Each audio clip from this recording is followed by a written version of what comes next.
Listener supported. WNYC Studios. I don't think anything was an accident. Looking back, I think all the things over the years, I think they were all leading up to some subconscious truth that I didn't even know. Something on a cellular level that was sort of leading me to discover something that needed to get discovered. This is Death, Sex, and Money. You're my lawyer, so I think you should know I've killed a lot of people. The show from WNYC about the things we think about a lot. Wow, you must be rich. And need to talk about more. Not thinking about little afternoon sex or something? I'm Anna Sale. The first thing that was strange to me was that it said I had no Jewish ancestry. And so I thought, oh, that's weird.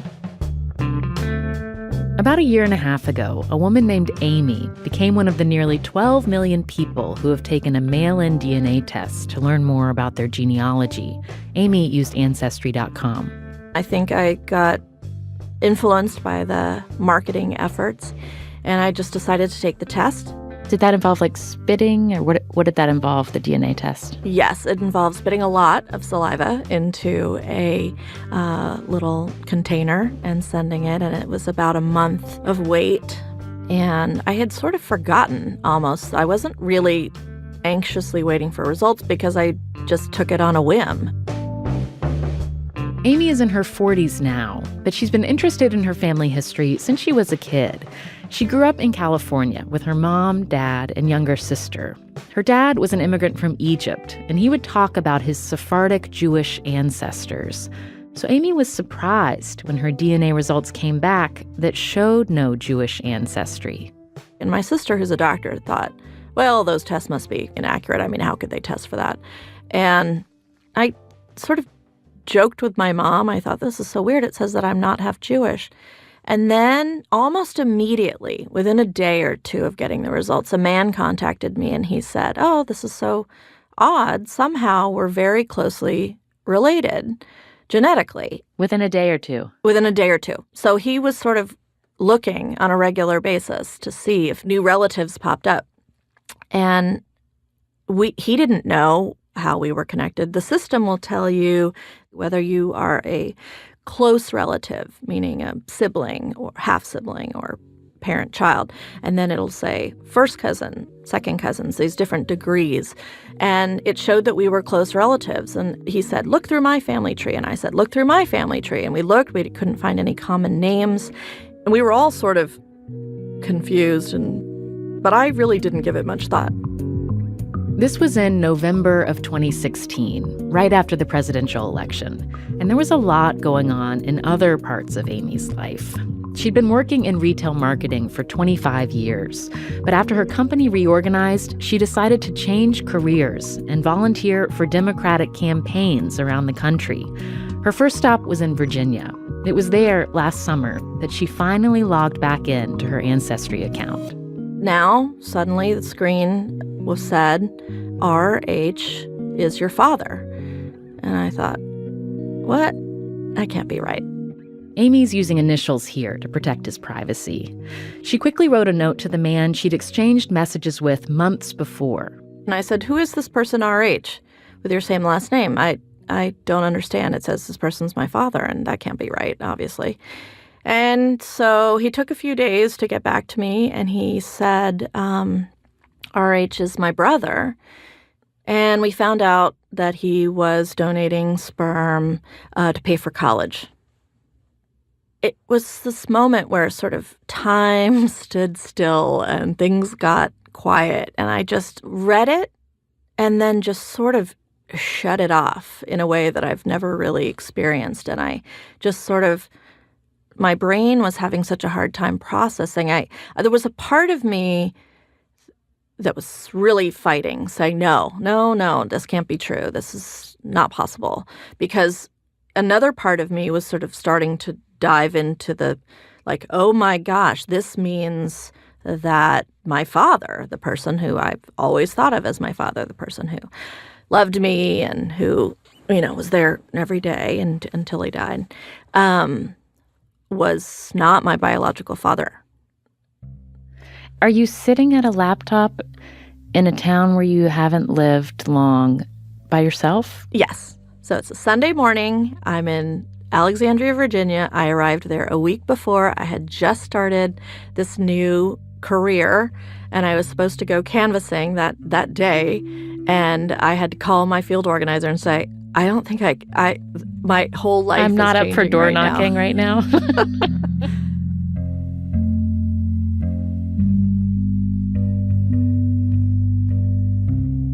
I had moments that day where I would just, I think I would cry because of, the idea that I wasn't related to my father. I would cry because I thought, I would think about these ancestors, these, Syrian Sephardic Jews. And I thought, oh my gosh, I'm not connected to these people anymore. There's different parts of my brain sort of fighting with each other, trying to be calm and rational and take this information in, and the other side just fighting. This can't be real. This can't be real. There must be some other kind of explanation. And I look back, my father had childhood asthma. I had childhood asthma. My dad had eczema. I had eczema. And I called my sister, and we just both were sort of trying to figure out how this could be real. And we thought, well, maybe mom and dad used artificial insemination, but we couldn't reconcile the idea that they wouldn't have told us. So I started madly Googling online. And so I found a donor registry site that said that there was a clinic in Los Angeles, which is where my parents lived, and there were various women who had posted saying that they felt that they had been tricked by this clinic, that they thought that only their husband's sperm would be used, or that their husband's sperm would be mixed with another person's sperm and it would activate their husband's sperm. And so I said to my sister, that must be what happened. They must have been tricked. They didn't know. And I kept saying, thank God Dad's not alive right now, because he would be devastated to find out that I'm not his biological daughter. Coming up, Amy wrestles with how to bring all this up with her mom. All my friends said, you can't tell her. She's almost 85. This will devastate her. Then I thought, okay, I have to tell her. I can't live with this huge secret.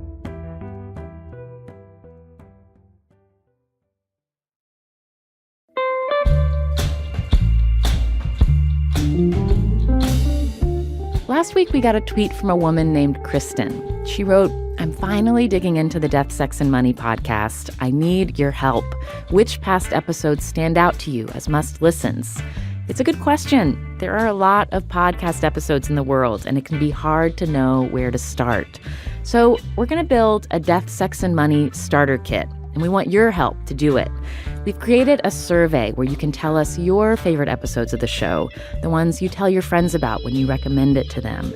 There are also a few questions to help us learn more about you and how you found out about the show in the first place. We're curious. And we know that we all get asked to fill out a lot of surveys and forms these days. So here's some incentive to make this one feel special. If you take this survey, we'll enter you into a raffle for the craziest prize we could think of, which is that for one lucky winner, I will sing karaoke with you over Skype or FaceTime. Yes, we are totally serious about this, and you can even pick the song. Go to deathsexmoney.org/starterkit to fill out the survey. We might just get to sing together. On the next episode, an indie rock musician and his wife put their band and their life on the road on hold to become caregivers for his mom. I moved out here because Mom asked for help. She said that she needed help, and I knew that we would eventually have to move out here and, maybe for a month or, so I figured it would be better for us to just be here and make a life here. And it gave us an opportunity to upend our life and look at everything differently. Hey, it's Clem Washington from Snap, and I've got big news. Snap Judgment, live, rocks Nashville's Ryman Theater Friday, March 16th, and I'm bringing the best storytellers in the world. Laugh, cry, laugh some more. Amazing night out, and yes, she's coming. The funniest woman in the world, Jen Kober. I do my hunting in the lady forest. Jen Kober rocks a brand new story Get tickets at snapjudgment.org. I've never gotten applause for it before. If you guys could call my mom, that'd be awesome. She's still pissed. This is Death, Sex, and Money from WNYC. I'm Anna Sale. Amy is single, and she doesn't have kids. So after she told her sister what she'd found out on Ancestry, the only family left to tell was her mom. So we'd sort of concocted this plan that we were going to, in various stages, ask my mom some sort of roundabout questions and see if she at least remembered that she had had artificial insemination. Mm-hmm. And my mom, so defenses were down, and she's 84, and she had kept a secret a very long time. She admitted that she and my dad knew. They had made the decision to keep it a secret and that she told my sister that she was as well donor conceived, and that they felt it was the best thing for the family. And at the time when I was conceived in 1969, I mean, nobody was talking about something like that. No one talked about those kinds of secrets. No one talked about fertility problems. And they just, they were given plausible deniability by a lot of these clinics, being told to, told to have sex with their husband the night before, and so that maybe there would be some situation where they Really? That's what they were told? They were. Wow. And so they didn't know, and there was no DNA testing, so the doctors never thought anybody would figure it out. And my mom wanted children so badly. Had your mom told anyone else? Never. She said it was a pact between my dad and her. They would never tell anybody. She didn't tell her mother. She didn't tell her brothers. She said she didn't know anybody who'd had it. She never read a story about anybody who'd had it. And so she was very, very private about it, and she didn't tell anybody. And I can't imagine having a secret like that. Do you feel, does it felt at all like a loss that you can't tell your dad that he's your dad, even if he's not your biological dad?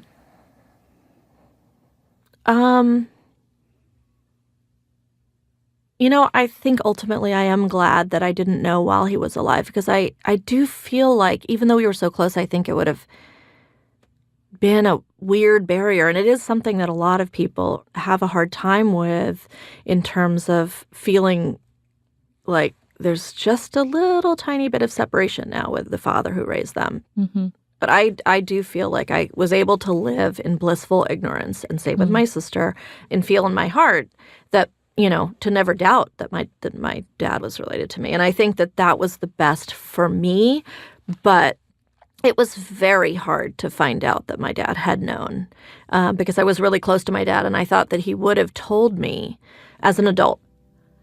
Yeah. And how did you lose your dad? How did he die? So my dad had gotten cancer, and he got better. And then it came back, and then it came back very aggressively. And he was very weak, and I was supposed to take him to radiation. And I arrived, and his breath became super labored, and I called the doctor, and the doctor said, "You have to call emergency right away." And they came, and I could see the looks on their faces, like they knew he was going to die. And he died 15 minutes later. I mean, everybody started coming into the room, and I could hear people, and someone said, "This is it." And I was like, "What? This is it?" And so I saw him take his last breath, and people said, "I think that that's gonna make me cry." People said, "I think that you're the person that he felt comfortable dying in front of."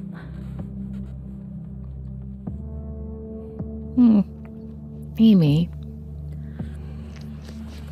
I mean, it's like a powerful thing. And I think it was a bond. And so I think that is sort of part of I feel really loyal to my dad.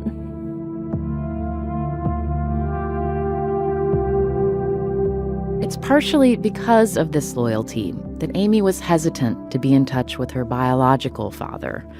Early on, she did exchange a few emails with him, but decided she wasn't ready for more.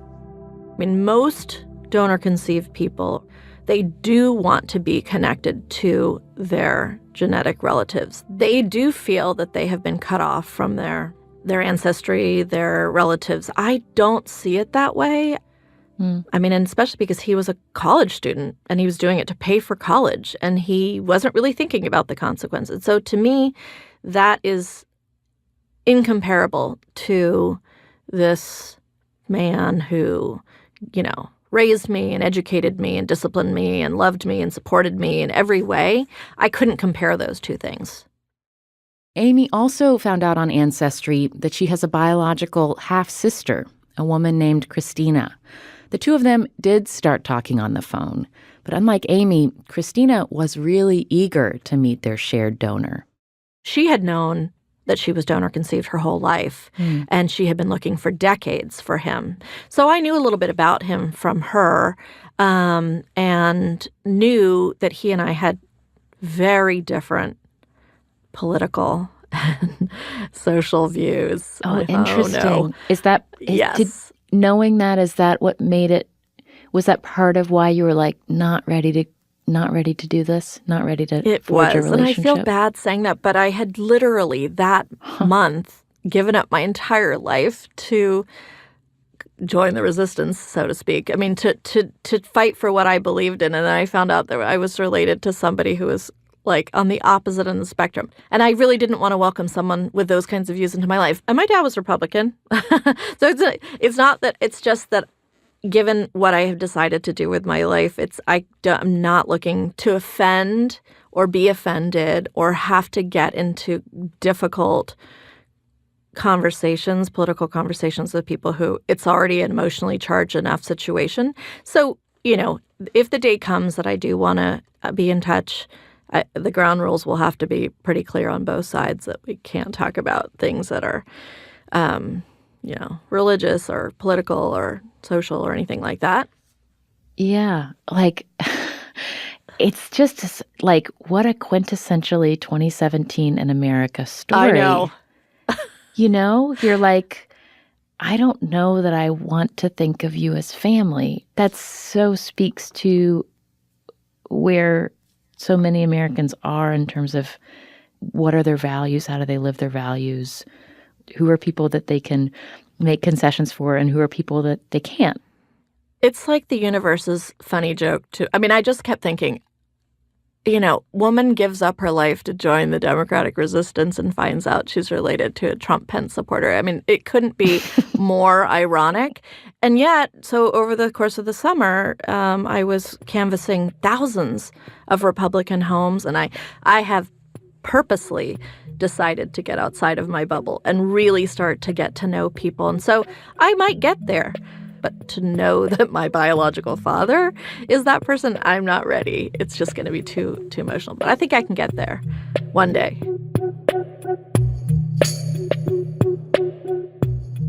It was the end of last year when I first talked with Amy. Over the holidays, she met her half-sister Christina in person for the first time. They got lunch together in California. This was after Amy had watched Christina meet their biological father on a reality TV show. It was for a TLC program called Long Lost Family. I called Amy to hear about it. It really was confirmed for me, especially when I saw the TV show that the donor said, I feel like God has kept me alive to meet my offspring. I thought, well, I do not feel the same way. Like, we didn't look like each other. There was no mannerisms or, sort of physical manifestations of something that looked even vaguely familiar. And all my friends had the same thought. They said, this is so weird. Are you really related to these people? And you said you didn't feel did you feel any sense of anything being familiar seeming? No, like total stranger. Like, it really has confirmed for me what I believe now, which is shared DNA is like, it doesn't mean anything to me. And it was just strange. My brain kept saying, like, is there some way that this isn't that this isn't true? I don't recognize anything about these people. Did you feel relieved by that? Guilty? I think I probably did feel a little relieved. It just sort of solidified, it confirmed what I was already feeling. So I feel very much like I have a sense of closure. These are probably not people that I will ever cross paths with, and I don't feel any sense of loss. but it is this open scenario for the rest of my life that there could be people who come into my life I'm supposedly related to. So now I sort of check ancestry kind of every day, thinking, I wonder if like a new half sibling is going to pop up. And there's closure, but you're still checking the website every day. Yeah. Are you glad you know? It's interesting. When I was having lunch with Christina, at one point she had said something, and I said, if I could take this all back and not know, I would. And I think she was really surprised. I could kind of see the look on her face. And I said, I am just being honest. It doesn't mean that I'm not okay with where we are now. She said, really? And I said, yeah, I would like to go back to the way it was. My sister's having a very different experience that I'm having. They're up to I think 18 or 19 half siblings now. And they all have this little group of them that sort of talk regularly on big group text. But I think that it is sort of weird now. It's not weird bad, but it's just different. Like when I say, so what's the latest with your half sibling group, or what's the latest with your donor? Because she does talk to him pretty regularly. There's a part of our lives that has kind of split in a different way. It doesn't make us any less close, but it is sort of this new weird thing that has occurred for us, and that has sort of made us slightly different. I would say I now feel like kind of 5% different from her. For us, this will never change our relationship, but it is there. I mean, we can't say that it isn't there.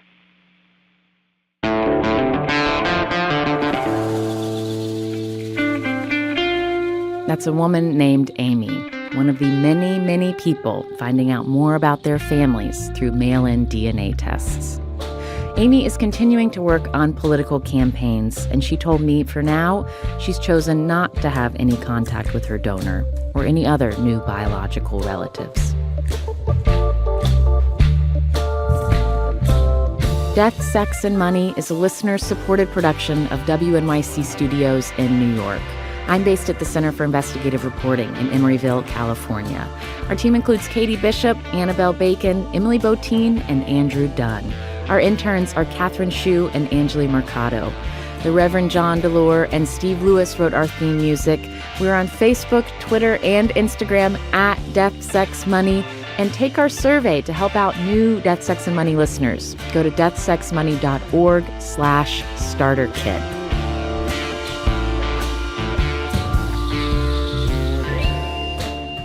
Mail-in DNA tests like the one Amy took are becoming increasingly popular as holiday gifts. They do this big push before Thanksgiving so that people will buy them for Christmas, and then 4 to 6 weeks later, everybody has to go through this whole thing again. And so one of my sister's half-siblings, who I'm now Facebook friends with, had said, oh yeah, we're expecting a fresh new batch of half-siblings by the end of February. And this is going to be happening every year now from here on in.